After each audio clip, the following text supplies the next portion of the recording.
Coucou les amis, j'espère que vous allez bien. On se retrouve dans une nouvelle vidéo YouTube, une vidéo un peu particulière puisque je serai avec vous toute la journée, vraiment rien que vous et moi. Dans cette vidéo, je vais vous emmener pour un petit peu vous montrer comment ça se passe avec mon objectif de perte de poids. Comment est-ce que donc j'ai eu cet objectif là, pourquoi et tous les conseils que je peux vous donner. Voilà, j'espère que cette vidéo va vous plaire. On commence sans plus tarder.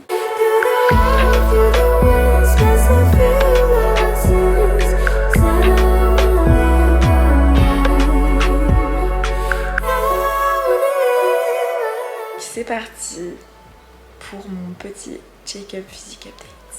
Petite pause dans la vidéo pour vous dire juste que les images et les vidéos qui vont suivre, c'est pas facile pour moi de vous les montrer, mais je pense que c'est nécessaire. En tout cas, retenez bien que une évolution physique, il y a des hauts et des bas, c'est bien normal et moi je suis passée par là.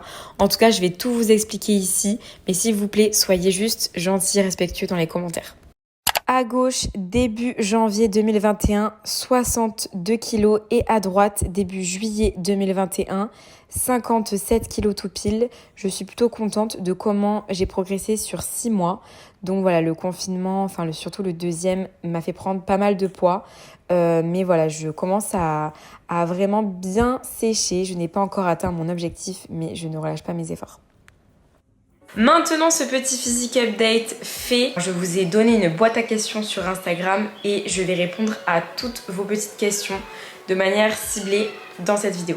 Premier petit repas de la journée, mon porridge. Vraiment normalement, si vous nous suivez sur Instagram, vous savez qu'en ce moment je suis en amour sur mon porridge. Je vous ai partagé d'ailleurs la recette que vous pouvez retrouver juste là, mais surtout sur mon Instagram.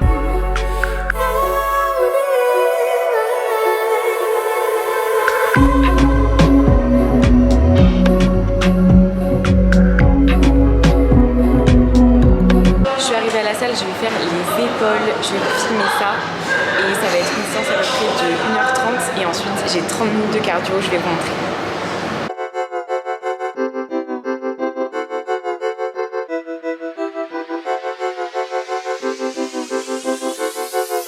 Crispy, yeah, that boy breast me. Head to toe, I'm gleaming, yeah, I know they can't miss me. See a boy a mile away, my kicks is really hitting. Looking like that meme, then them boys really spitting. I just put a ISO logo on a damn sweater vest. I got little money, watching power, give us our respect. Damn, I be so fresh, and them boys be so clean too. Had them looking mad hard, damn, I didn't mean to, yeah.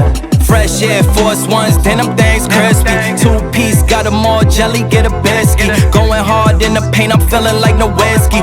Ball out on them if I really wanna do it. Spot up or dribble, shooting. Drip on point, peep the execution. On a higher resolution, now you gotta see me do it. Now you gotta see us on it. I don't even gotta flaunt it, I'ma put us all up on it. Big tracks, jumping out the duffel bag boys. Big man, got them big man, now they some sad boys. Circa 91 Pistons, we some bad boys. If you picking teams, we should never be your last choice.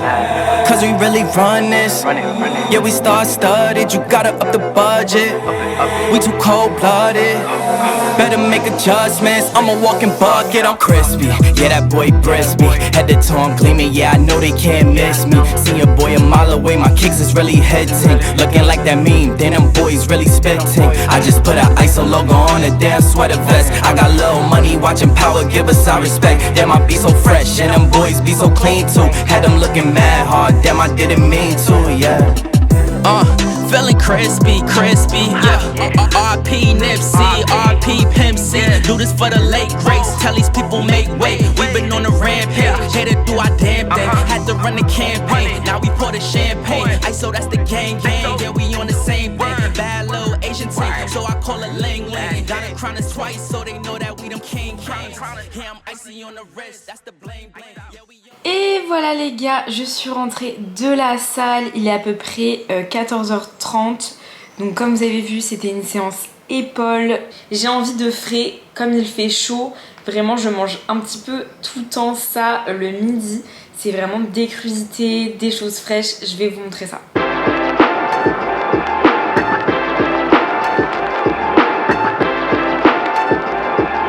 Donc petite assiette de crudités, concombres, tomates, carottes, radis que j'ai acheté au marché d'ailleurs.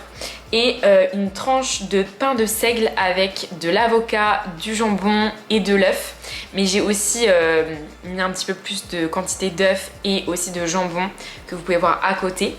Donc voilà, il n'y a pas énormément de glucides parce que vraiment c'est vrai que j'adore me garder mes glucides pour le soir. Genre vraiment très bien quand j'augmente ma quantité de glucides le soir. De toute façon je répondrai à toutes vos questions dans la FAQ qu'il va y avoir à la fin.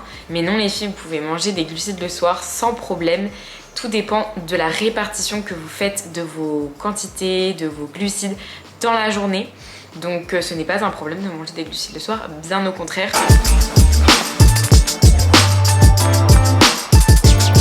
Petit dessert en fin de repas, donc c'est pas forcément obligatoire. Là j'avais des raisins au marché, poussière. Mais des fois je ne mange pas du tout de dessert après mes repas.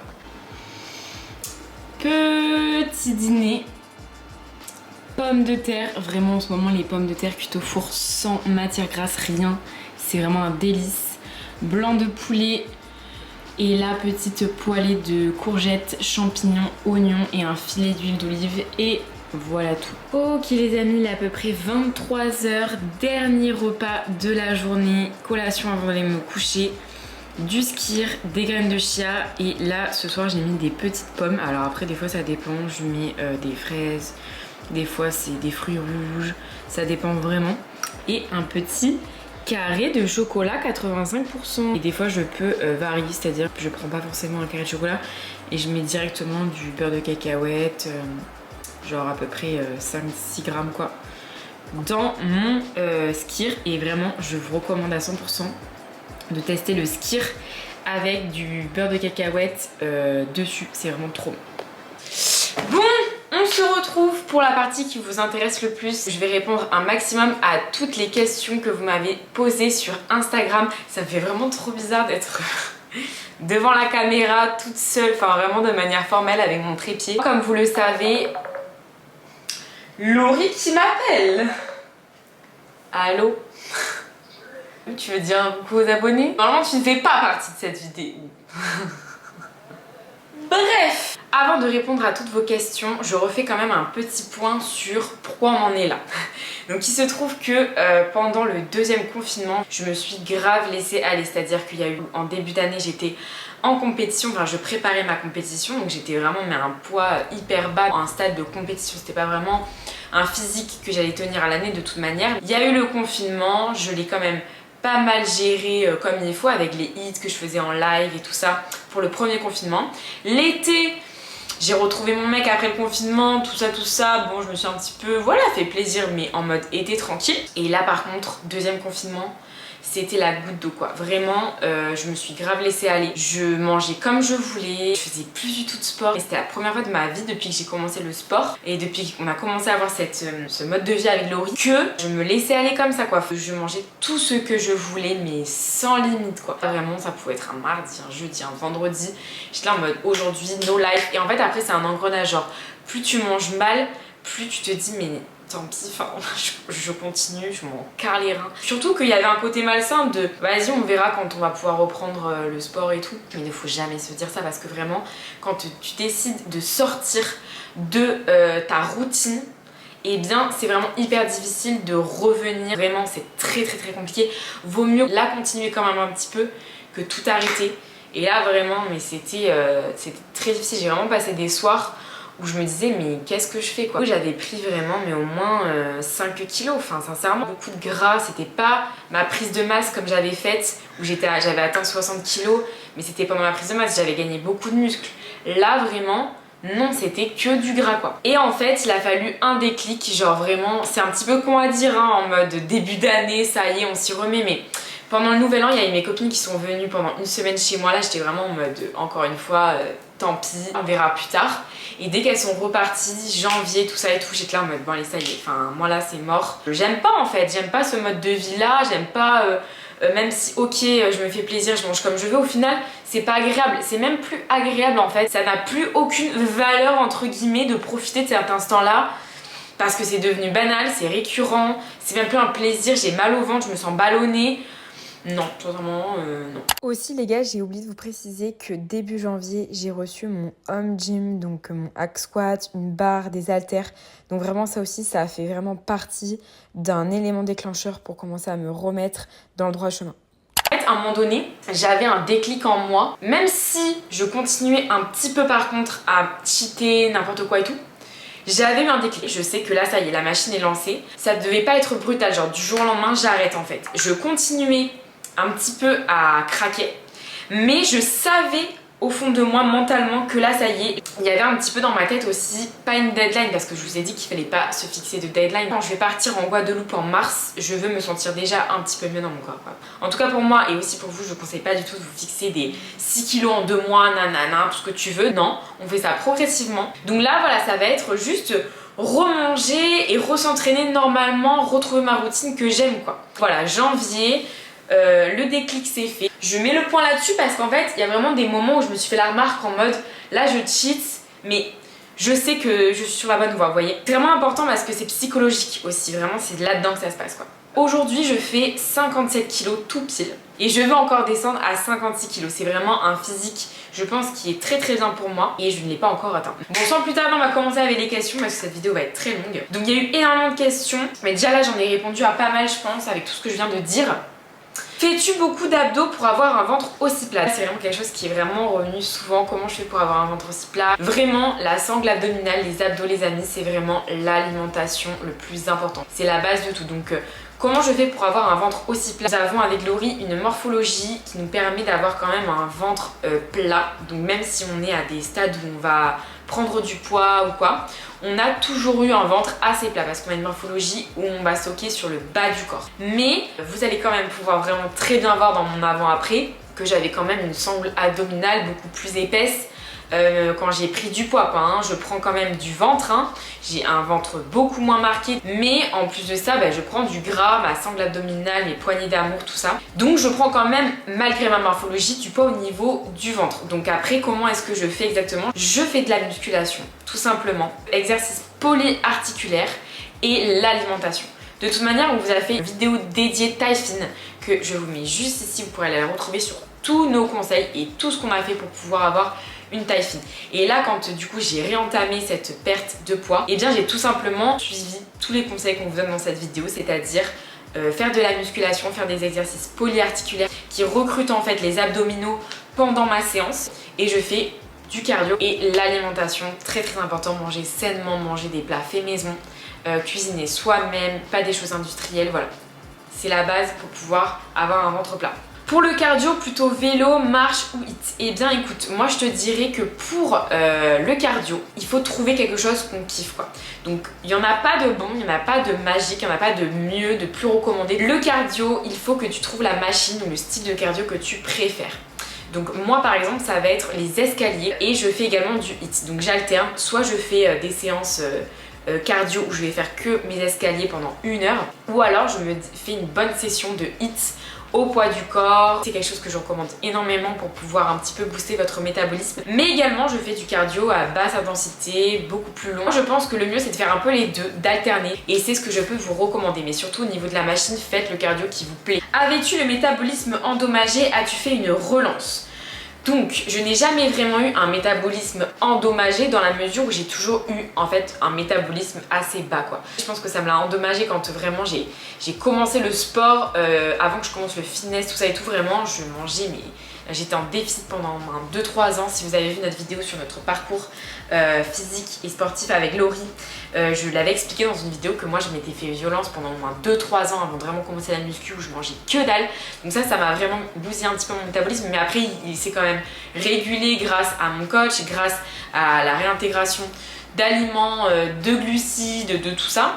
Donc non, j'ai jamais eu un métabolisme qui a été endommagé à cause de ma précédente prise de poids ou quoi, ou de mes compètes en fait. J'ai tout simplement jamais eu un métabolisme hyper rapide, hein. Donc je dois faire avec un métabolisme, tu peux essayer un petit peu de l'augmenter, d'augmenter ton métabolisme. Pour rappel, c'est le nombre de calories que vous allez dépenser, c'est-à-dire qu'il y en a qui dépensent pour le même effort beaucoup plus de calories que d'autres. Par exemple Laurie, on va faire le même truc mais elle va dépenser beaucoup plus de calories que moi quoi. C'est quelque chose que je ne pourrais jamais changer, il n'a pas vraiment été endommagé puisque mon métabolisme n'a jamais vraiment été hyper élevé, donc je ne trouve pas vraiment de différence par rapport à avant. Le meilleur facteur pour affiner sa taille, exo ou alimentation. Donc là pareil, le meilleur facteur ce n'est pas forcément des exos ou l'alimentation, c'est les deux. Mais je dirais que quand même le plus important c'est l'alimentation. Quand vous essayez de perdre du poids, si vous ne faites pas du tout de sport, mais que juste vous mangez beaucoup mieux, c'est-à-dire pas de cheats, pas de grignotage, pas d'aliments industriels, que vous mangez des aliments faits maison, juste ça, vous allez voir que vous allez perdre du poids. C'est sûr et certain. La fréquence de tes cardio et pourquoi possible de le faire le jour d'une séance muscu. Donc je vais profiter de cette question pour un petit peu vous détailler vraiment comment se passe ma semaine au niveau de mes entraînements. Donc il se trouve que j'ai 2 séances jambes par semaine. J'ai 3 séances haut du corps, une séance pec, une séance dos et une séance épaules en fonction de mes programmes parce que des fois avec notre coach il va me mettre 2 séances haut du corps. Donc pec dos et juste épaules ou alors épaule pec et juste dos. Mais globalement c'est ça, 3 séances environ haut du corps. Et le reste, séance cardio, que du cardio. Donc 2 fois du cardio dans la semaine. Soit je vais me faire un hit et ensuite je vais faire mes abdos. Soit je vais faire 1 heure de cardio et d'escalier et après je fais mes abdos. Et également je me rajoute après mes séances haut du corps 30 minutes de cardio. Donc j'en fais un petit peu moins, je fais que 30 minutes au lieu d'1 heure hein, quand je fais que du cardio.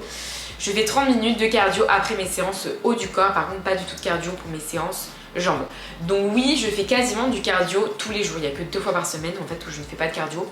Mais pour l'instant c'est comme ça que moi je me sens le mieux.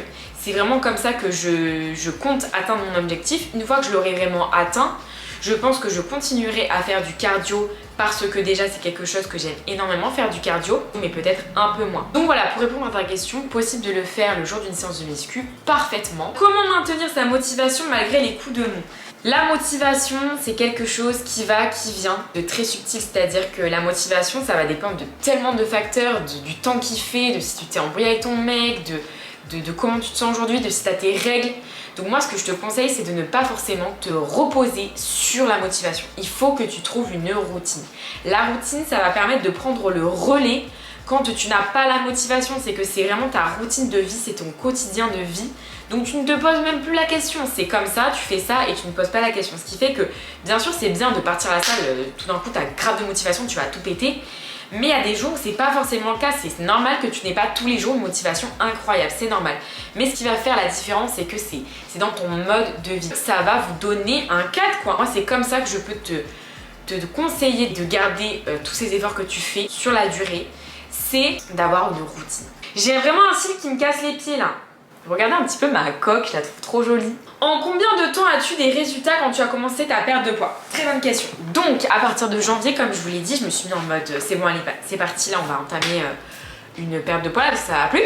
En combien de temps j'ai vu de résultats? Je pense qu'en 1 mois, je me suis dit ok, franchement là ça va. Genre j'avais perdu un bon petit kilo. Ça c'était certain. Bah déjà je me sentais moins flotteuse, vous voyez. J'étais là en mode ok très bien, vraiment là je me sens beaucoup mieux. Pendant au moins 2 semaines, quand j'ai recommencé à faire du sport, je pouvais pas me voir en brassière, sincèrement je ne pouvais pas. Je voyais des gros bourrelets ici, des bras hyper gros, je ne pouvais pas me mettre en brassière. Et c'est quand j'ai commencé à me remettre en brassière que je me suis dit ah ça y est là je commence à avoir mes bras. Quand je prends du poids, moi je prends beaucoup aussi du haut du corps, hein, c'est-à-dire mes bras, mes seins.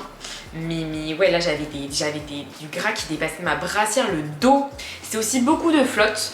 Donc environ au bout de 1 mois, je voyais vraiment des résultats. Est-ce que tu dirais que tu mets de côté ta vie sociale, jeunesse, aucun jugement? Non, je ne mets pas du tout de côté ma vie sociale parce qu'en fait, je continue à me faire plaisir. En fait, je sais que la semaine, je suis stricte, je suis dans mon alimentation. Le week-end par contre, je sais que je vais me faire plaisir là. Le week-end j'en ai envie, je sais qu'on sort. C'est le bon moment pour me dire je ne m'instaure pas de restrictions. Donc je pense que dans cette organisation là, eh bien je ne pense pas mettre à côté donc ma vie ou ma vie sociale, ma jeunesse ou tout ce que vous voulez. Voilà, c'est plutôt contrôlé mais... Par contre, je me fais plaisir. Comptes-tu tes calories? Si oui, avec quoi as-tu calculé ton nombre de calories journalières nécessaires? Donc, C'est une question énormément revenue, notamment sur comment calculer son métabolisme, comment est-ce que je répartis mes macronutriments, mes calories, tout ça. Donc là c'est vrai que c'est un sujet un petit peu plus pointilleux parce qu'il y a une dimension très nutrition et nous ne sommes pas nutritionnistes, nous ne sommes pas diététiciennes. Donc là vous donnez des conseils sur combien de calories par jour, comment vous allez vous répartir. Et bien c'est quelque chose voilà, que vous devez expérimenter sur vous-même.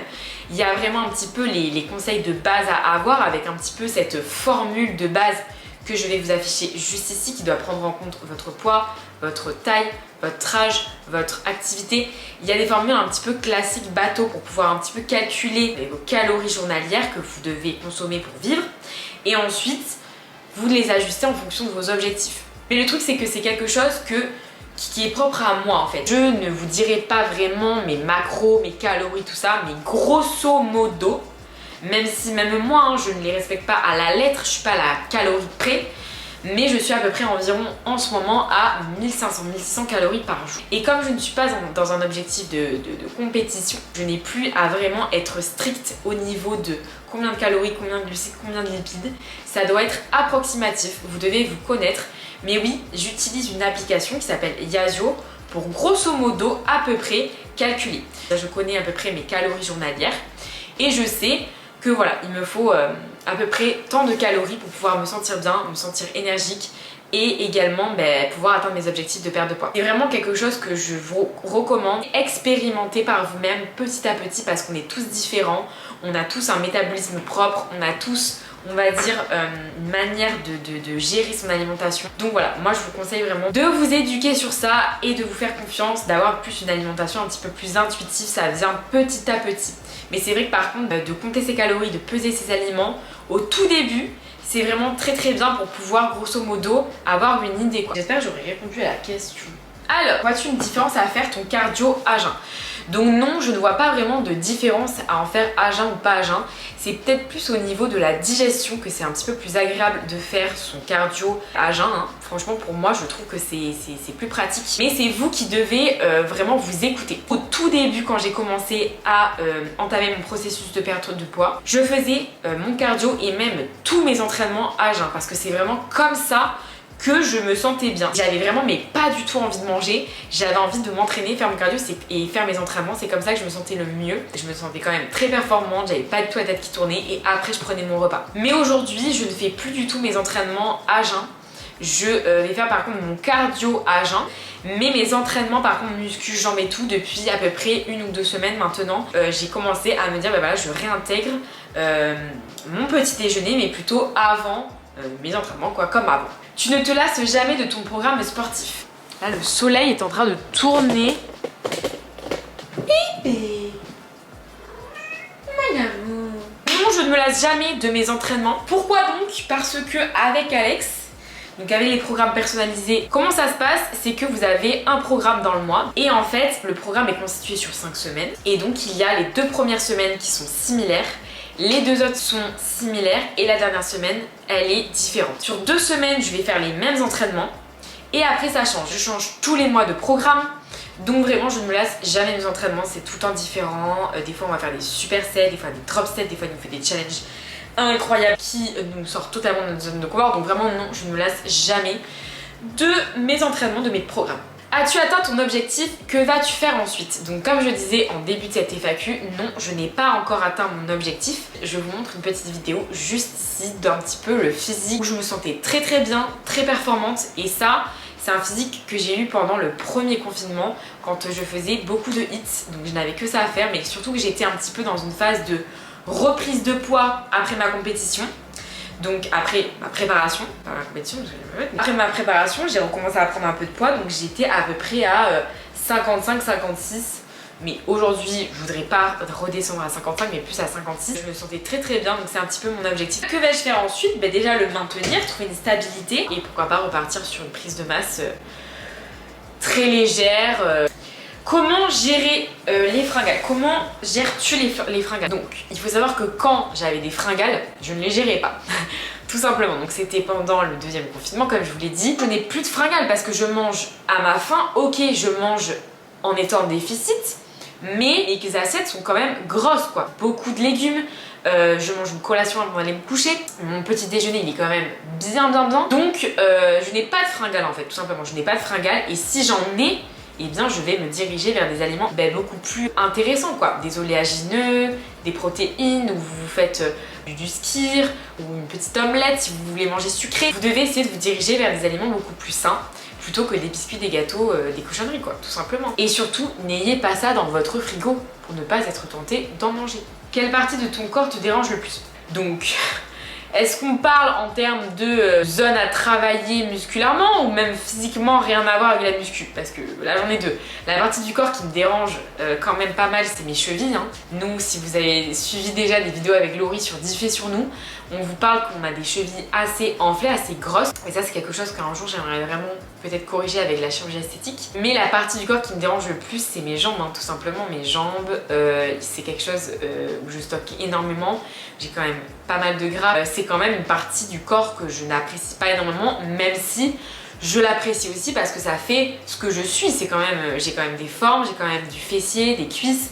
Donc j'aime énormément ça aussi. Je sais très bien que c'est la partie où je peux quand même prendre du muscle facilement sur cette zone là. Et c'est aussi la partie où je stocke pas mal. Donc qu'il faut que je travaille beaucoup. Alors je fais du cardio plus des exercices. Je fais attention à ce que je mange mais pas de perte de poids. C'est quelque chose qui malheureusement, et j'en suis vraiment désolée parce que c'est revenu quand même beaucoup de fois des cas où vous êtes nombreux à ne pas perdre du poids, même si vous faites attention à votre alimentation, même si vous faites des entraînements et même si vous faites du cardio. Encore une fois, je ne suis pas coach, mais je pense que les seules raisons qui peuvent entraîner une stagnation comme ça, même si vous faites tous ces efforts là, c'est que votre corps s'est trop habitué. Soit vous ne mangez pas du tout assez, votre métabolisme est au ralenti, il faut relancer ce métabolisme là en commençant à remanger un petit peu plus. Soit c'est que vous vous entraînez trop pareil, il faut varier vos entraînements comme je vous ai dit, ou alors un petit peu augmenter votre cardio. Voilà, il faut changer des petits trucs, que ce soit dans le cardio, dans l'alimentation ou dans vos entraînements. Mais quand vous commencez à stagner comme ça, il y a un petit truc à changer. Combien de repas plaisir tu t'autorises par semaine pour une perte de poids optimale? Donc, une perte de poids optimale, si tu veux une perte de poids optimale, tu n'en fais pas des cheats. Voilà, mais non, c'est pas forcément ce que je vais te recommander. Tu peux très bien perdre très bien du poids sans que ça soit optimal, mais tu peux très bien avoir une très bonne perte de poids en te faisant un cheat par semaine, clairement. Donc si toute la semaine tu es régulier, que tu as fait tous tes entraînements, moi en ce moment vraiment, tous les week-ends, une fois dans le week-end, et un repas, je me fais un repas plaisir. Et voilà, pour l'instant en tout cas vraiment je continue de perdre du poids. Donc vraiment pas de soucis, je m'autorise un cheat dans le week-end. Est-ce que ça a été compliqué pour toi? Oui, ça a été vraiment très compliqué pour moi. Vraiment, comme je vous l'ai dit à un moment donné, c'était vraiment une souffrance quoi. Non mais vous le croyez si je vous dis que mon appareil photo s'est arrêté, enfin ma caméra s'est arrêtée parce qu'elle était en surchauffe?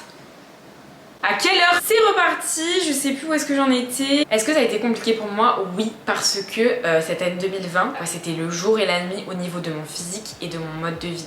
Pour tout le monde, je vais pas me plaindre, mais oui, du coup ça a été compliqué pour moi. Début d'année, 52 kilos et fin d'année, 62, 61, 62 kilos. Plus d'entraînement, alimentation, n'importe comment. Enfin voilà quoi, c'était vraiment difficile pour moi. Alors ok, je peux pas me comparer à un corps de compétition, mais ça a été quand même hyper difficile pour moi de me dire putain mais t'en es arrivé là après tous ces efforts, tout ce que t'as fait. Confinement et bam, t'en es là quoi. Enfin, c'était vraiment pas facile du tout, mais Dieu merci, je me sens beaucoup mieux. Même si on a un 3e confinement dans la gueule, je ne vais plus jamais refaire ce genre de relâchement quoi. C'était ma dernière question. Voilà, comme vous avez vu, mes objectifs, je les poursuis, ce n'est pas fini. Encore une fois, mon alimentation, elle est propre à moi. Ne jugez pas mon alimentation, ne dites pas que je mange beaucoup trop pour mon objectif ou que je mange pas assez. C'est vraiment mon corps, c'est moi qui sais, comment ça fonctionne, qui sait comment je me sens. L'alimentation, c'est vraiment propre à chacun. Mais j'espère que ça aurait pu vous aider, vous motiver, vous inspirer. En tout cas, sachez que le travail paye et qu'il faut juste arriver à se trouver un cadre dans lequel vous vous sentez bien pour qu'il soit sur le long terme encore d'actualité, quoi, pour que vous puissiez le continuer sur le long terme parce que c'est ça qui fait la différence et c'est ça qui va vous permettre d'atteindre l'objectif que vous voulez, c'est la régularité. Vraiment, c'est très important. En tout cas les amis, j'espère que cette petite vidéo vous aura plu. Et puis on se retrouve très prochainement pour une nouvelle vidéo YouTube. On se retrouve aussi sur Instagram. Je vous fais des gros bisous. N'hésitez pas à commenter, à liker, à me soutenir, à nous soutenir. Ça nous fait super plaisir. Je vous fais des gros bisous.